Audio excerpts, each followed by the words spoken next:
ভাই কষ্টের কথা আর কি শেয়ার করবো বলেন? কষ্টের কথা শেয়ার করলে কি আর কষ্ট কমবো? কমবে না ভাই। ভাই কখনো আপনারা এটা শুনছেন যে অপরাধ না করে অপরাধের শাস্তি পেতে হয়? এমন তো অবস্থা ভাই। আমি ভাই আমার আইডিয়া ব্যান হয়েছে গত ভাই 5 থেকে 7 মাস আগে। আমি আর গেমটা ডিলিট করে দিছি ভাই, রাগ করে আর কখনো গেম খেলবো না। পরে আমি হঠাৎ করে কেমন ভালো লাগতেছে না, গেমটা আবার ইনস্টল করছি। ভাই দেখি যে আইডিটা আগের মতোই আছে ভাই। আমি ভাবছি যে হয়তো আইডিয়া ব্যান ছাইড়া দেবো ভাই। কোনো কারণ না ভাই, একেবারে কোনো কারণ ছাড়াই আমি আইডিটা ব্যান করেছে কেরিনে ভাই। কি বলবো ভাই, এর আগের মতো একদম ডিলিট করছি। পরে আবার ওই নিজেই নামাইছি ভাই, কি বলবো আর।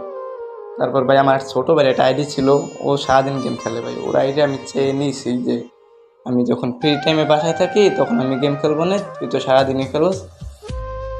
ওই তো ভাই, আবেগের জিনিস বুঝতে পারতেছেন তো ভাই, যারা গেম খেলে তারা বুঝবে ভাই কতটা কষ্ট।